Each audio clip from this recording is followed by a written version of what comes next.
I've given each of you one of these. Yes. How many of you use computers? Okay. You know what icons are on computers? Yes. What is an icon? Po-angliski, what is an icon? It's basically like a little picture or a little thing with a picture on it that's just like one of these maybe. Okay, that's terrific. So, we're going to look at modern icons before we look at church icons. And here you have an advantage over just about every other student, because one of the most important aspects of the Orthodox faith is icons. We live in a world of icons. So the study of icons, whether they are modern icons or church icons, is not just something that is old and long ago and far away. It's also something which is very modern. Now, look at the icons on the front page. Turn to the second page. Most important idea here is that icons are a visual language. Just the way that I'm talking to you, or just the way that you read a book, but instead of words, we have images. We have pictures. What's the icon here at the top of the page? Yes? A wheelchair. It's a wheelchair. Now, there are many different kinds of wheelchairs. Some are big, some are small, some are new, some are old, but the icon tells us the absolute essence of what a wheelchair is. In other words, anything that is not important is left out of the symbol. So this tells you everything you really need to know about a wheelchair if you're looking for a washroom and you're in a wheelchair. So icons are a visual language. They use pictures, not words. Turn to the next page. There is an icon for an airport. Now, does it matter what language you speak to recognize what this is? Look at the bottom of the page. I've put in different languages the word for airport. So we have airport, Flughafen, Airport, Flugplatz, Letitia, Luchthafen. Every language is different, but the icon is always the same. So that if you read one language, you have a problem. If you see the picture, you don't, because it doesn't matter what language you speak. Now, let's go over to the next page. Christian art. Right from the very beginning, we have visual art being used by Christian communities in Europe. How many of you have heard of the catacombs? No one.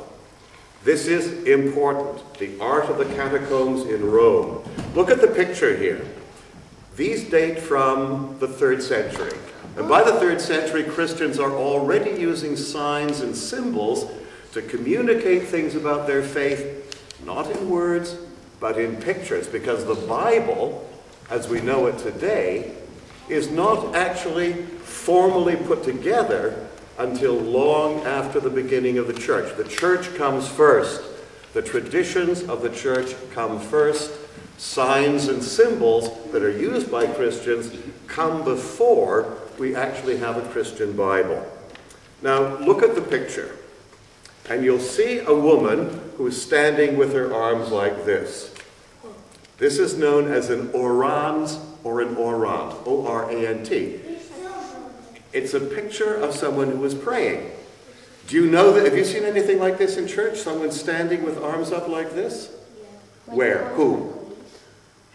The priest at the altar. Yes, when you see the priest through the royal doors, he will sometimes stand like that.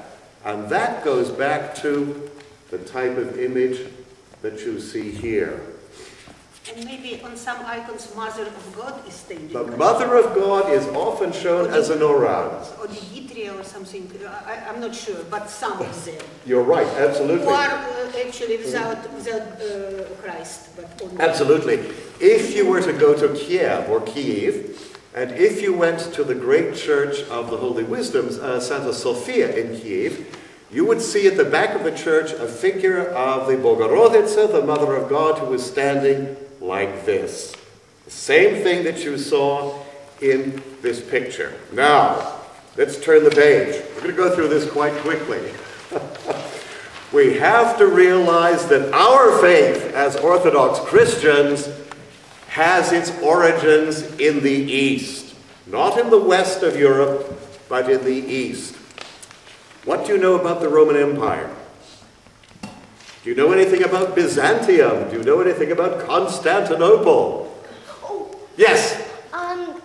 Before lunch, we had the second grade had an urok of, I think it was like Закон Божий Православия, and then she told us about the Constantinople when Igor and Oleg went there and then they, yeah. Very good. Okay, so you've heard of Constantinople. The Roman Empire became very, very large. It was so big that it was divided into two parts, a western part and an eastern part. Latin was the language of the West, Greek was the language of the East. And an emperor, one of the Roman emperors, a man named Constantine the Great, established a new Rome, a second Rome, not in Rome itself, but at a place called Byzantium. And because his name was Constantine, the city was called Constantinople. Now, Constantinople is very important for us because the empire at Constantinople became strong and great at the same time that the empire at Rome was in a state of turmoil, of conflict, of collapse.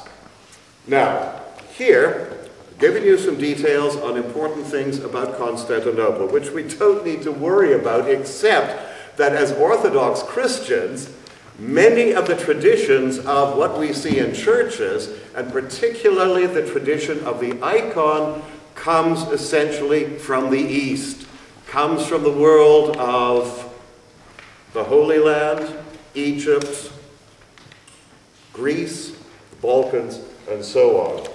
So we're going to think of the Eastern Empire, the empire at Constantinople.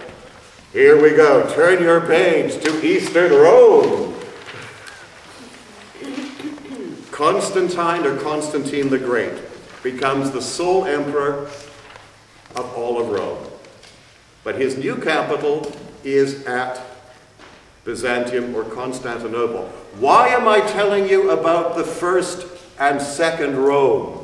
Can you think of a third Rome? Is there a third Rome? They know. They know this. You know that in the 1400s, Moscow proclaims itself the third Rome because the Russians understand themselves as being the successors to Constantinople and to Rome. A new empire, a Christian empire. You've done good. You've done well as a teacher. Excellent. Thanks a lot. We tried hard. You've done very well. Now, turn your page, and here is the great church of Hagia Sophia, otherwise known as the Church of the Holy Wisdom, because that's what Sophia means. This is the great church in Constantinople, which was built during the 500s, the 6th century. Now, the reason that the picture of the great church is here is that in the 10th century, a certain man, and you can probably tell me who he is or who he was. His name was Vladimir. And he had a woman, his grandmother, whose name was Olga. You've heard of Vladimir and Olga. There's an icon of Olga over there. It is through Vladimir that Eastern Christianity, the Christianity of Byzantium, comes to Kiev in Rus. And the story is a wonderful one. The story is that Vladimir of Kiev wants a new religion for his people. So what does he do? He gathers his ambassadors around him and he sends them all over the known world to see if they can find a religion for his people. And what happens? The ambassadors who go to what we now call France come back and they say, no, not so good. The ambassadors have negative reports. They don't really like what they see. But what about the ambassadors who go to Constantinople? They come back and they say, we have seen something which is so wonderful, so magnificent. You wouldn't believe what we saw in Constantinople. We saw this fantastic place. And it was as if God himself had come down from heaven to speak to us. So what happens is that Vladimir thinks, this is the religion I want for my people. So what happens is that he has his people baptized in the new faith, which is the faith that comes from Greece. And his people are baptized in the river Dnieper. This is very important to know all the background of this, because it's one thing to go to church, it's another thing to know as much as you can about who you are, in terms of where you come from, in terms of the languages you speak, in terms of your own faith, in terms of your own church, in terms of all the traditions here. So, the great church of the Holy Wisdom, Hagia Sophia, is important for several reasons. One is that it is the church that inspires Vladimir of Kiev, the people of Rus. What is the name of the great cathedral that was built in Kiev in the 1000s? It's called the Church of the Holy Wisdom. It's the Cathedral of Santa Sofia. It has the same name in Ukrainian or in Russian as the Church of Hagia Sophia in Constantinople. It's essentially a building that's based on Greek origins, Greek Christianity. Now this is important because two things happen. One is that there is a tremendous influence on Russia from Greece. And the art of the icon is actually brought into Russia from Greece. But as the Russians accept this new style, this new tradition, they begin to make it their own. So that in time, it's the Russians who are going to be making the icons, although every once in a while, somebody new comes from Greece to work. Do you know anything about Andrei Rublev? Andrei Rublev was the greatest Russian painter of the 1400s. And he worked with a man whose name was Theophanes. And Theophanes came from Greece. He's known as Theophanes the Greek. So if you go to Moscow, and if you go to the cathedrals in the Kremlin, you will find works that are connected both with Andrei Rublev and also with Theophanes the Greek. Okay, so. They had seen the Holy Trinity of Rublev. Oh, they have? Oh, yes. Oh, yes, of course they've. Not once. Many times. There you are. You know the Rublev Trinity. You have a good teacher here. Now, we turn the page. We've gone through a little bit of history. You can look at this yourselves, or you can take these and use them for scratch pads when you get home. But this should be helpful to you. You can look all this up on Google. How many of you use Google? You all use Google, so okay. I'm not talking anything new. You know all this. You probably know it better than I do. Now, someone asked earlier, why isn't this in Russian? If you want this in Russian, you go to Google, and you can find all of this по-русски. So you can find it in different languages. Now, the icon has two very important sources of influence. First is portraits of emperors.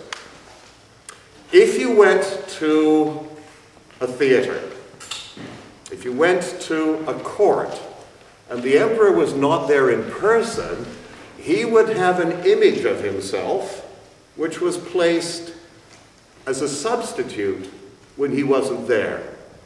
But it was as if he was there. The image, usually a sculpture, was thought of as being a substitute for the emperor himself. And people lit candles and burned incense in front of the image of the emperor, even when he wasn't there. Now that's something we do. We come into an Orthodox church and we light candles in front of icons. The people that you see in the icons are in a sense not here physically. They're in another area, another world, another dimension, but we honor them by doing the same thing that was done by early Christians, well, not by early Christians, the same thing that was done in the Roman world as far as honoring the emperor. This is another one of the very important sources of influence on the development of the icon. From Egypt. You know what a mummy is? Yeah. Okay, and I don't mean mother and father mummy. I mean an Egyptian mummy, which is like that, all wrapped up in bandages. No, not toilet paper, but linen. So that when a person is buried in Egypt, they're put in a coffin and a portrait is placed on the top of the coffin. Was that a question? No. Not yet. Okay. So the portraits are portraits of real people. By the Roman era, they were painted on flat wooden panels, but they were depictions of real people. So there is another origin of the icon. Now turn the next page. Here is one of the very earliest icons that has been preserved in the monastery at Mount Sinai. Yes, now you have a question. What I've heard of, that they would usually do that, people usually do that to their queens, they would usually, wrap them up. Well, to everybody who could afford it. The Egyptians mummified everybody who could afford it. Who can pay for it? Not just the pharaohs, not just the queens, but everybody. So the normal method of burial was to be embalmed and then to be wrapped in linen and put in a wooden coffin, and there was always a portrait over the top of the coffin. Now, a lot of early icons are gone. They've disappeared. They've vanished. This is one of the very rare ones.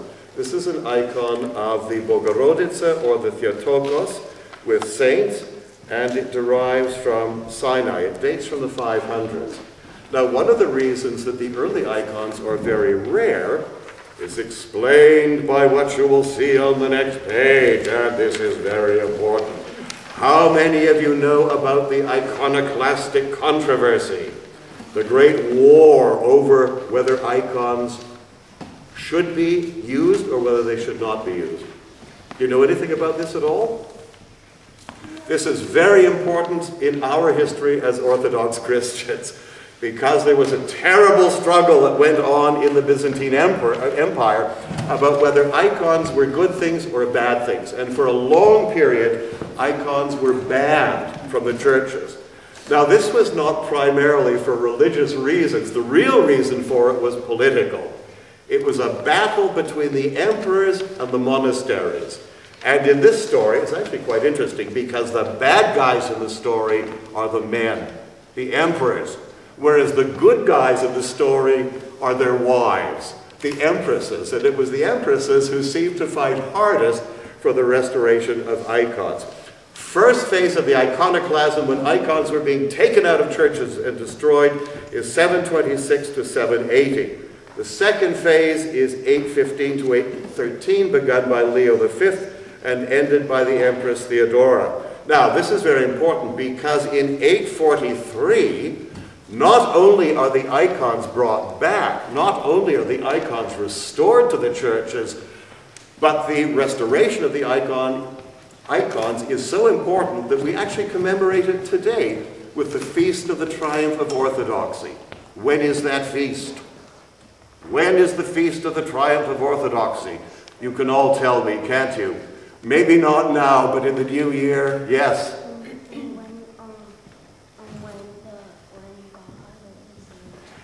Before Easter. What? Yes. What? The first Sunday in Lent.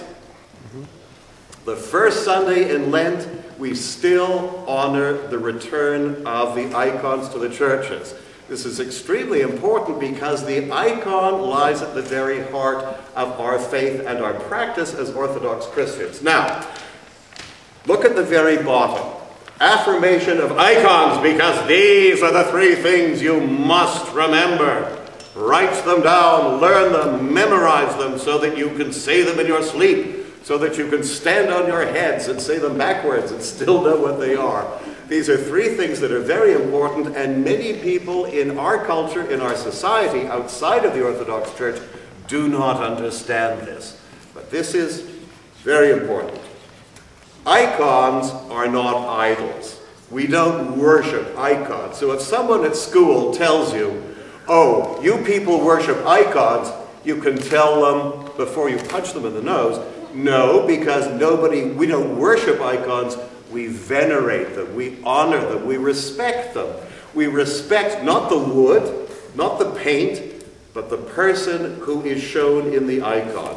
So we honor the Bogorodica, we honor the Mother of God, we honor the Theotokos, we honor the Virgin Mary, not by worshipping the icon of her, but by venerating, by thinking of her as someone who is important, someone to be remembered. You've had birthdays, you have friends who've had birthdays, sometimes you get a picture that's taken at a birthday. If you have a photograph of a friend of yours, do you worship it?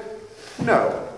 You honor it. You think, there's a photograph of my friend. That's my friend. I know it's a photograph. I know it's not the real person. I don't worship it. I respect it. What was that?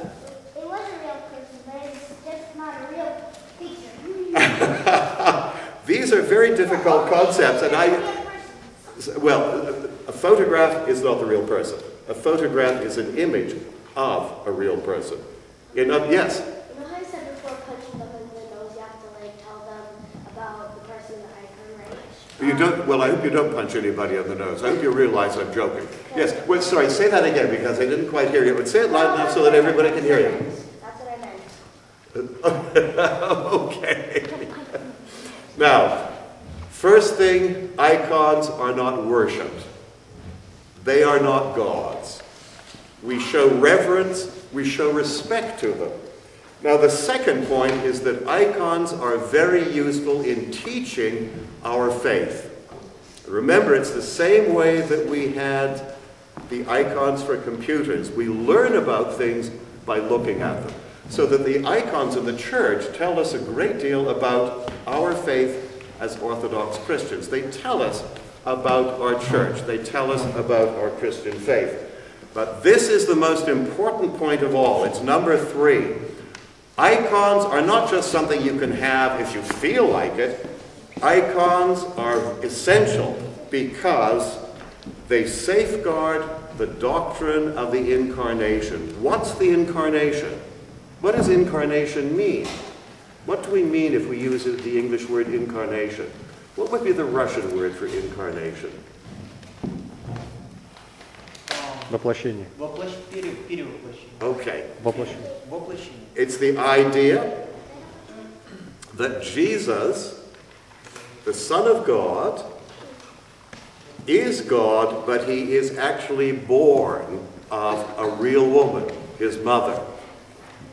So the idea of the Incarnation is essential to us. And the Incarnation, the basic doctrine of the Incarnation, means that through the birth of Christ, everything which is physical in this world is redeemed. Look at yourself. Look at your hands. What are you made of? You're made of blood and bone and skin and sinew and muscle.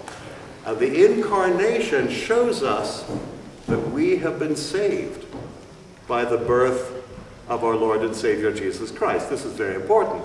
It means that you can look at yourselves in a new way. You can see yourselves as children of a loving God. You can see yourselves as being given an opportunity to become more like Christ himself. So the idea of the Incarnation means that are trees bad? Is a tree evil? No. I mean, it's a stupid question, isn't it? Is a donut a bad thing? Is a puppy dog a bad thing because a puppy dog has bones and flesh? No. 2 things. Keep in mind the book of Genesis. First book of the Bible, it tells you that God made the heavens and the earth. He made everything. And what God made was good. And then think of Jesus who came for the salvation of the world. And that should remind you that God made the world has been redeemed. You have been redeemed, you have been saved by the Incarnation, by Christ becoming one of us, just like everyone sitting here. This is important. And it means that the things of this world can be used in art, they can be used in icons. We have a depiction of Jesus in an icon because he was a real person. He was a real man. He's not just some bodiless figment of the imagination. He's not just a spirit. He was here. He lived here. So that the icons tell us of the Incarnation. And the icons speak to us of a world which has been redeemed. Now, let's look at the next picture. The next page, which tells us about the history of Russia. You could read this on your own, because we've already talked about it, the importance of Kievan Rus, converted to Byzantine Christianity under Prince Vladimir or Volodymyr, influence of Greek clergy, parallel developments through Ukraine, Russia, Tartar invasions, the rise of cities such as Novgorod, Vladimir, Suzdal, Yaroslavl, Pskov, the growing importance of Moscow. All of this you probably know, and I hope you will know better. The Greek tradition is going to survive until the 1600s. And then in the 1700s, something happens. What happens is Peter the Great, Piotr Veliki. And Peter the Great tries to turn the art of Russia to the West. And that means a major change in the art of the icon, because the icon comes under Western European influence, and that Western influence is going to last until the 20th century. What you see in front of you in the Iconostasis here is actually based on the art of the period before Peter the Great. All of the icons you see in front of us take us back to the traditions of Byzantium, to authentic Russian tradition, authentic Greek tradition. Now, what's on the next page? And you're going to tell me, what is an iconostasis, by the way? What is an iconostasis? Iconostas, yes. Very good. Very good. Did you see that answer? I asked her, what is an iconostasis? What did she do? She didn't go blah, blah, blah, blah, blah, blah, blah, blah, blah. She pointed to the iconostasis. You have a perfect understanding of what this is all about. You don't need to talk about it in words. There's the iconostasis. Now, this is important for you. You know that it's a wooden screen. You know that icons are on wood. Now, here's a problem for you. That screen up there seems to separate you physically from this part of the church and what is behind it at the altar. That's how it works optically. That's how it works in terms of how your eye works. But the way in which your brain and your heart work, the way in which your soul works, are very different. Because, mystically, the icon is like a window or a door.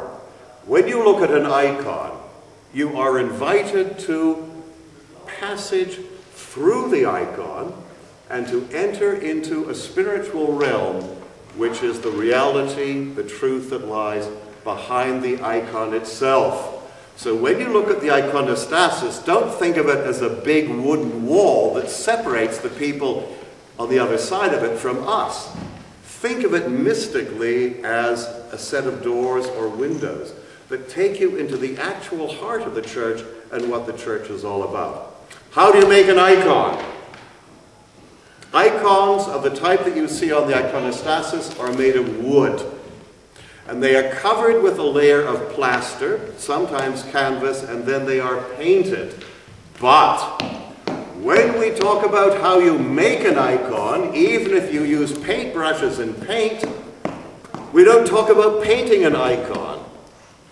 Do you know the word that's used by the people who make the icons themselves for what they do when they make an icon? They talk not about painting an icon, but writing it. We talk about the icon being written, and there's a very special reason for this. The reason is that the icon is understood as a visual language, and it is understood always as relating back to the words of Scripture, always referring back to the words of Holy Tradition, so that the icon is not something which is separate from the Bible. It's not something which is separate from the writings of the Fathers. We understand the icons as a visual language, just like the icons that you see on your computer. And they take us into a different world. So we talk about writing the icon, not painting it. It's very important, because you'll read often in books, People will write about painting icons. But if you're an iconographer, if you make icons yourself, you'll talk about writing them. Okay. May I say a word? Yes. Exactly like in Russian, художник рисует картину, но иконописец пишет икону. Да. Absolutely same, to the same point. Don't forget. Хорошо. Спасибо. Excellent. Now, we're going to look at the icons of our own iconostasis, which was made by an artist named Father Ted Kufos. There is a Ukrainian Catholic church, St. Elias, which is in Brampton, which has icons that are very similar to these because they were done by the same artist, Father Kufos. Now, the icons that you see in front of you are very interesting because the originals on which the icons are based are in Moscow. Look at the royal doors, yes. Yes. The icons that you see at the very front are based on Russian prototypes. They're based on originals which are in the Tretyakov Gallery in Moscow. Now, let's look at the base section.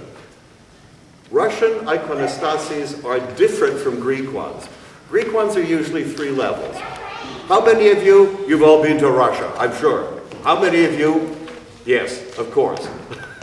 How many of you have not been to Russia? A few of you.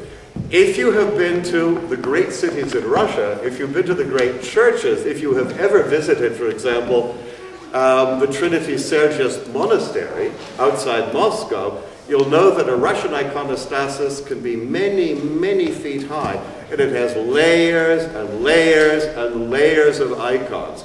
This is a simpler version, but it's a very important one. Here, look at the picture of the first page of the iconostasis. You'll see St. Herman of Alaska on the left, St. Nicholas, and then on the deacon's doors we have an archangel. In this case it's the Archangel Gabriel. And then at the right we have the Bogoroditsa, but she's a very special Bogoroditsa. She has a specific name. That is the Mother of God of Kazan, known as Kazanskaya. Now the Kazanskaya is a very special type of icon because, as the name suggests, it's associated with Kazan. There are different icons which show the Bogoroditsa and the Christ child, the child Emmanuel. There are 2 basic types. One shows Mary pointing at the child, and the other shows her embracing the child.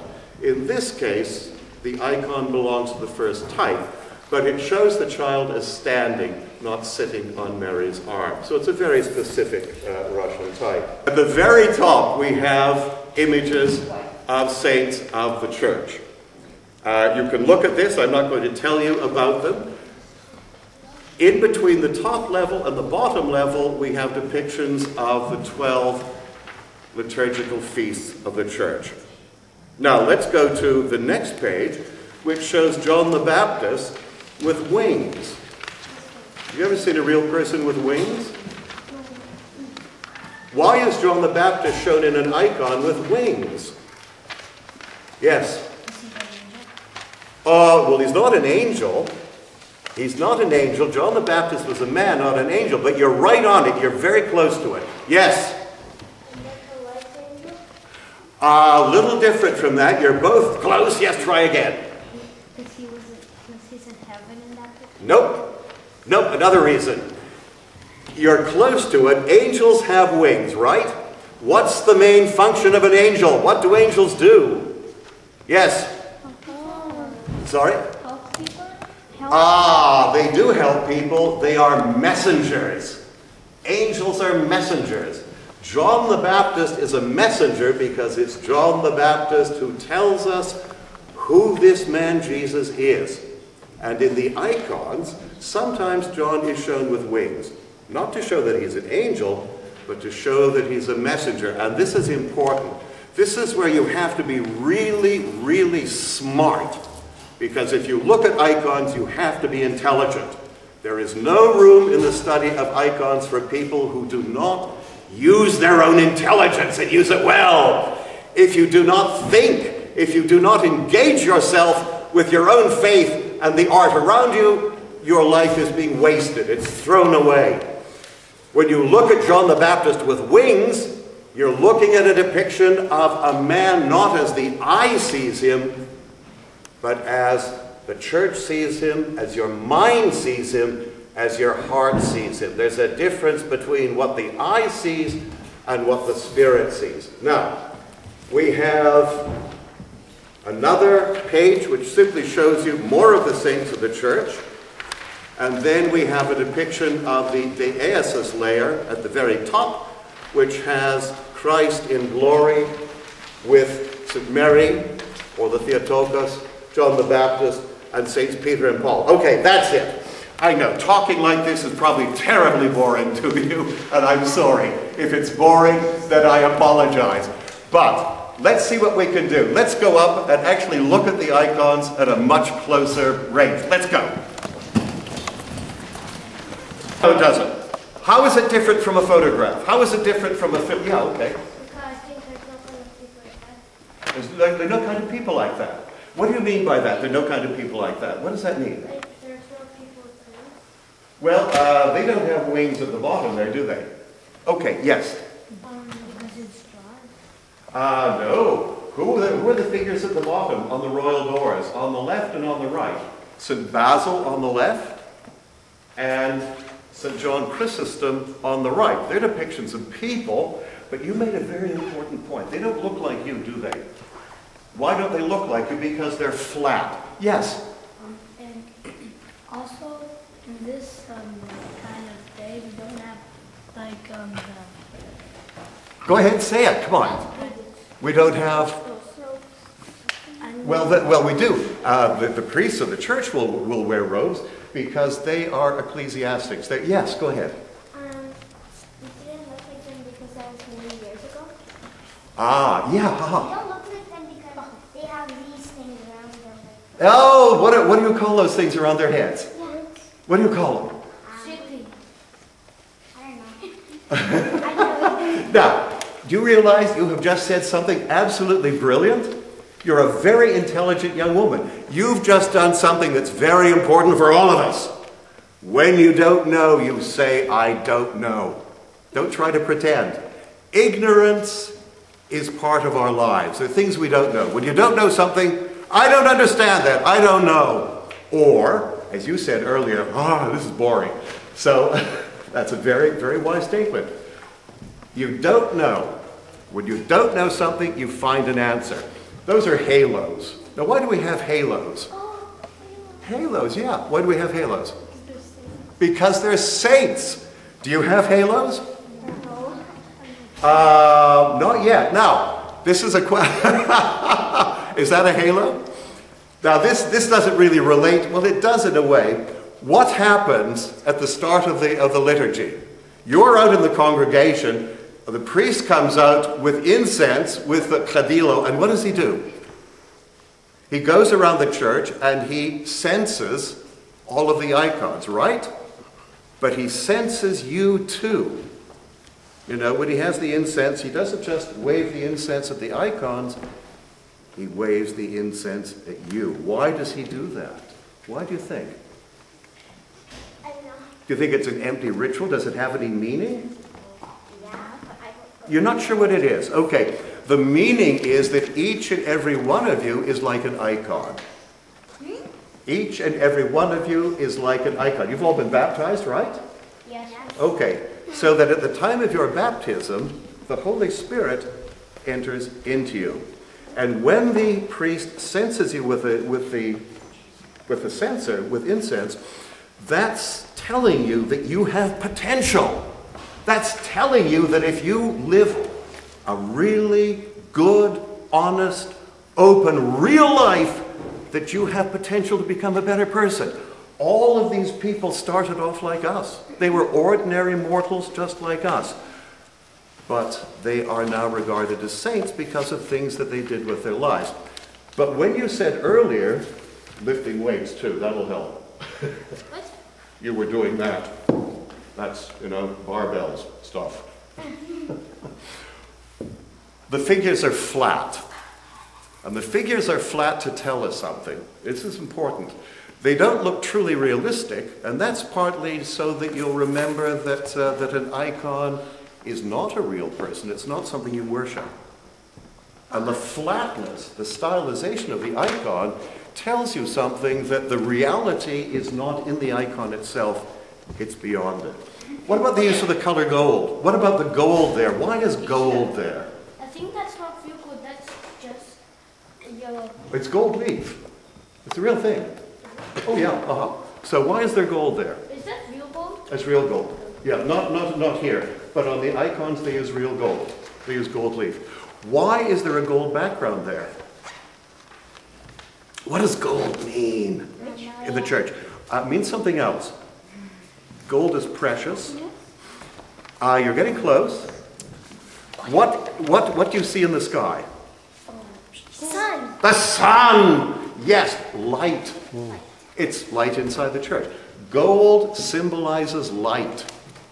So that when you look at an icon like that with a gold ground tells you that these people have lifted up, they've been lifted up into a world of light. Not into the sun, but into light.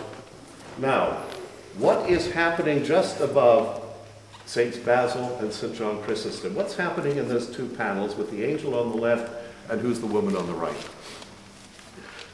You don't know what that is? I think that Yes. maybe the one on the right is, you know how you said that the message is a message? Let's go up. You stay there. Angel is doing the message. Yeah. Okay. And he's bringing, who's he bringing the message to? Maria. Yes! You got it! Yeah, Bogorodica. Well done. You're a good group. You're terrific.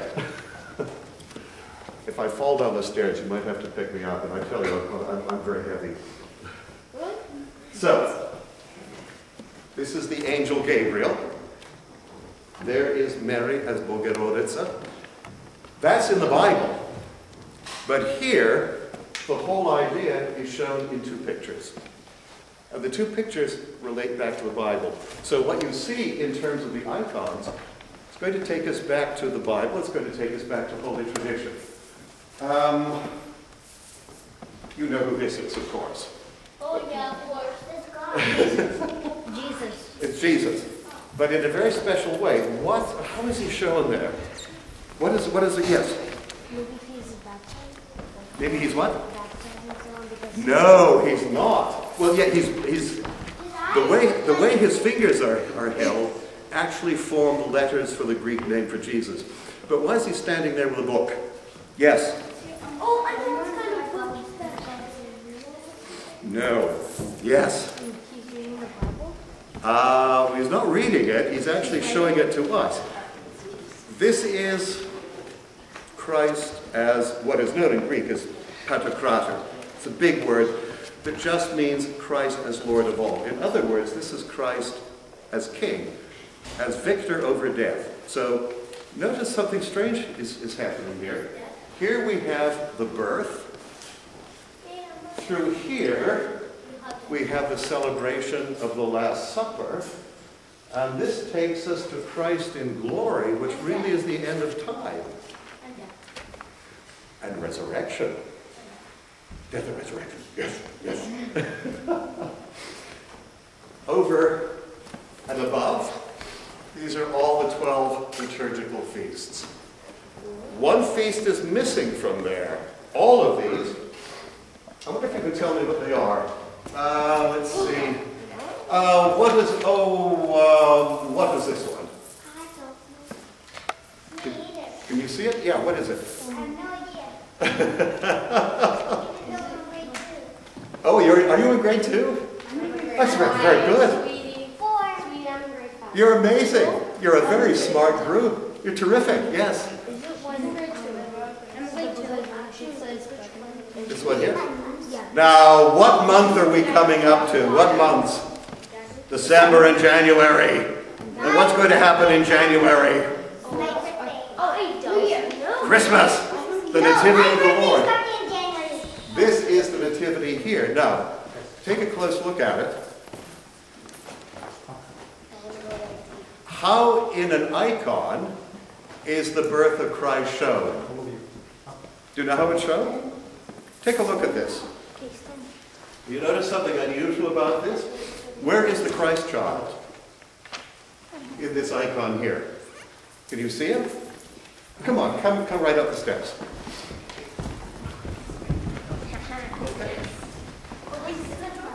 Yep. Now, that is, just leave that. Okay. Now, where's the Christ child up there? Yep. Oh, very interesting. That's a very interesting comment. It looks like a box, yeah. And the animals. Yep, they're animals. Yep. Yes, don't touch the door. You see the Christ child. It looks like he's on the box, doesn't he? Well, he's on top of it. That's actually his crib. That's his cradle. But the birth takes place in a cave. Now, what are the two most important festivals that you can think of in the church year? Christmas. But what's even more important than Christmas? Yes. Pascha. Pascha, right? Okay, now what happens at Pascha? The resurrection. Take a very close look at that little baby. The little baby is shown all wrapped up in swaddling clothes, which are the clothes that you wrap a baby with. But when Christ is put in the tomb, the body is also wrapped in linen. So that what you see here in terms of the nativity is already a kind of vision of what is going to happen to Christ at the crucifixion, the entombment, and the resurrection. So there are connections to the different feasts that you see. This is a tough one for you. What is happening here? What is this one?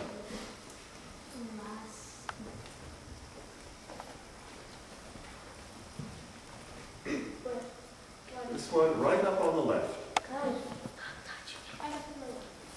Mm-hmm. Yes.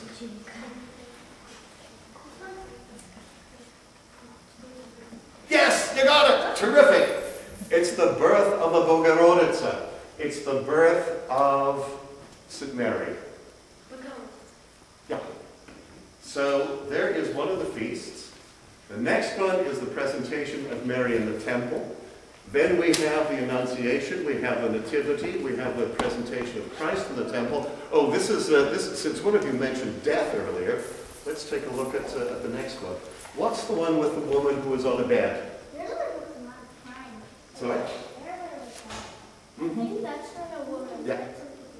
Sorry?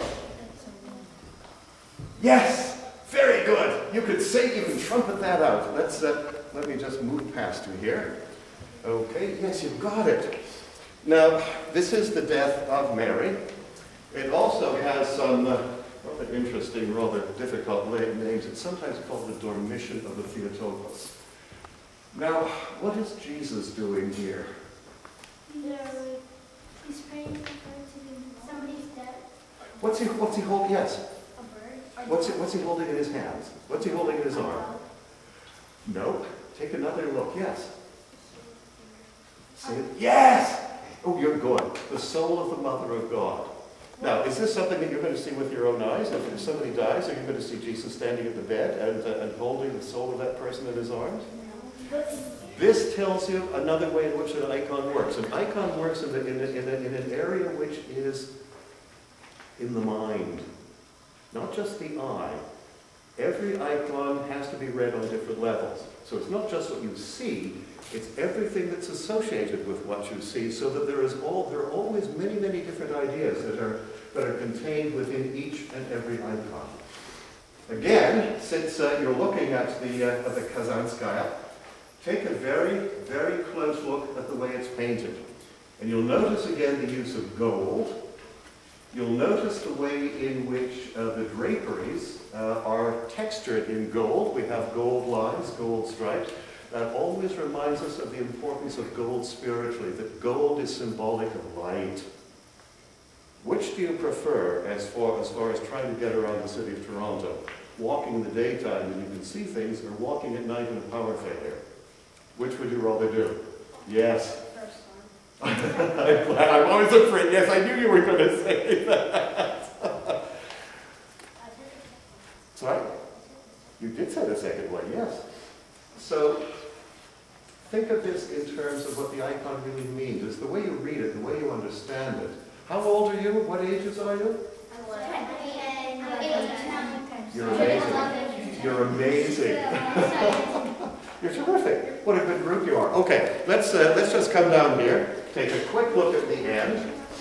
Here's our John the... Oh, now, this is something you couldn't see in the photocopy. What in heaven's name is happening with John the Baptist here? I think that he's the messenger is holding a head. Whose head is he holding? Yeah, who? God. No. No. No. Do you know the story of John the Baptist?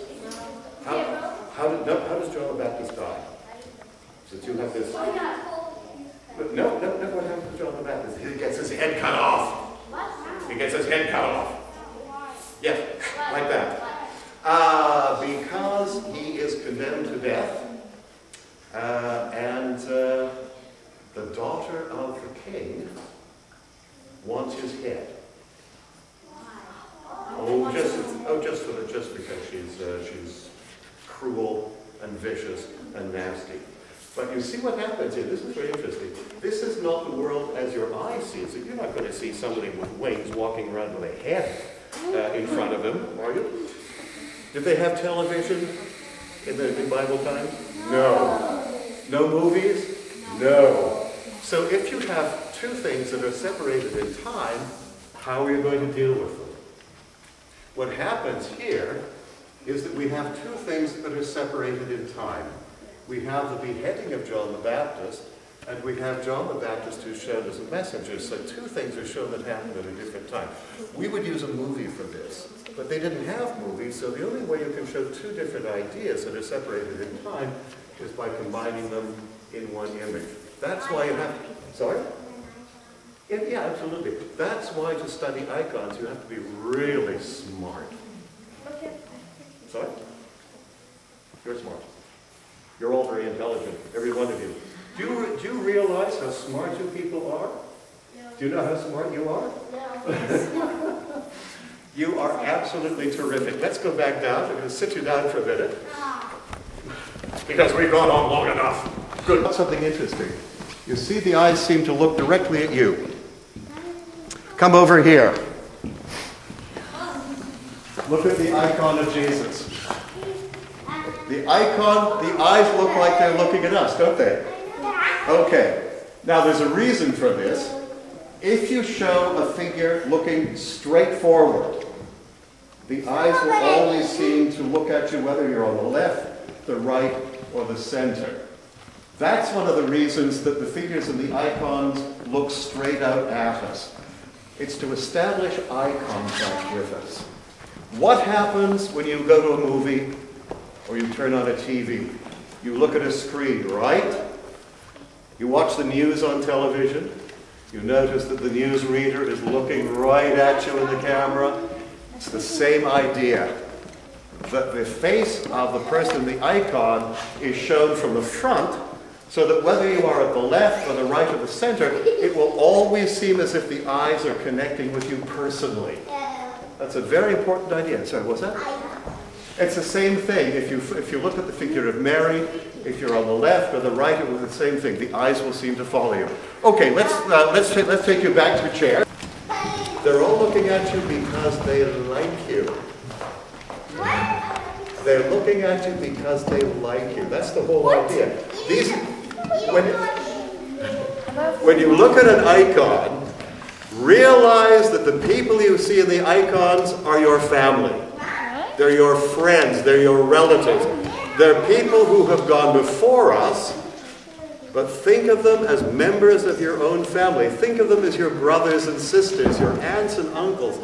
Think of them as part of your family, and when you come into a church, because the church is supposed to be a vision of heaven, when you come into the church, you are, in a sense, coming into what's supposed to be your real home. You know, you can live in houses and apartments, but for Orthodox Christians, the idea is that the church is your real home because it gives you an idea of heaven. It's supposed to give you an idea of a world that is actually a lot better than the world outside the main doors. So this is supposed to be your home. And when you come into the church and see the icons, think of them as your friends. Think of them as members of your own family. For example, just over there, there is a wonderful little icon of Xenia of St. Petersburg. Do you know anything about her? Those of you who have never heard of Xenia of St. Petersburg, put up your hands. Oh, I'm not going to tell you anything about her because you're going to find out on your own. Find out more about the lives of the saints. And by the way, here's a question for you. Are there many icons of women on the walls here? Yes. Those of you who are emancipated feminists, keep this in mind. Women's livers. Women who want equality. Remember that in the history of the church, the women and the men are of equal importance. Remember this in your own lives. And remember that what you see in the icons, in a sense, could be each and every one of you. Who knows? There might be some saints sitting here right today. You could be a saint. You could be a saint. This is what could be lying ahead for you. One of the things about the icons is that they tell you about people who have been elevated in terms of fulfillment in their own lives. It means people whose lives have become fuller, richer, happier through their faith, through their involvement with a place like this. I've kept you a long time. Yeah, yes.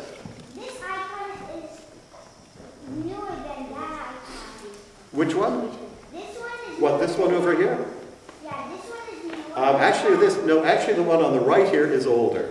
That was here before the Iconostasis. So the one on the right is actually earlier, and the question will be whether it was written by the Grand Duchess Olga, and you better learn more about her because she's a really important person for this parish. Now, I kept you far too long, and by the way, when you said this is boring, do you know how right you are? This is why you look at icons. Because someone like me can stand up here and go blah, blah, blah, blah, blah, blah, blah, blah, blah, blah, blah.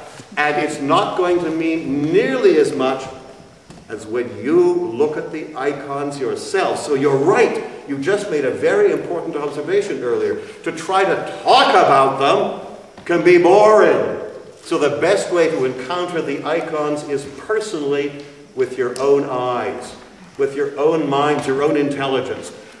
I've kept you far too long. I just want to tell you that I'm absolutely one question first. Yes?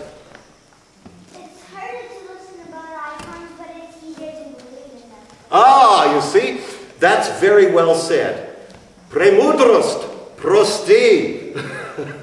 There's only wisdom for you. I am absolutely delighted that you came here today. It's been a treat, an honor, a pleasure to be with you. I've kept you far too long, and I've actually given you the kind of talk that I would give to adults. I do not believe in talking down to people of your ages. You're intelligent, you're smart, you're absolutely a blessing to everyone who knows you. The fact that you're here today means a great deal to the church, means a lot to me personally. So I would like to thank all of you, and hope you have a good weekend, and wish you every happiness for the future. And what you now do with icons, we can pretty much leave to you on your own. So again, I thank you. Oh, no applause, no applause. No applause. No. There is a tradition in the Russian theater that when an actor is on stage and he finishes a performance, it is the performer who thanks the audience. So I am thanking all of you for being here. But of course, we want to thank you too, because it was very amazing. I think our children, they learn a lot, and now when they are coming to church, they will understand more. But the point of your lecture is not that they only learn about it, but now they will willing to know more. We hope. It will be start going to learn more about our church, about our icons, and we want to thank you for this nice. Oh my gosh. Oh, thank you, thank you, thank you. This is wonderful. I didn't expect this. let's put it this way. I am very, very grateful to have this special present, but the real present, the real gift, is each and every one of you. So you are the real present. Thank you very much. And you better get out of here quickly, because I'm sure there are other places you want to go to as fast as you can. Or you're going to keep us forever here. Oh, we hope not. We don't want that to happen. Thank you all. Thank you. Thank you. Спасибо, спасибо большое, спасибо. Thank you. What a good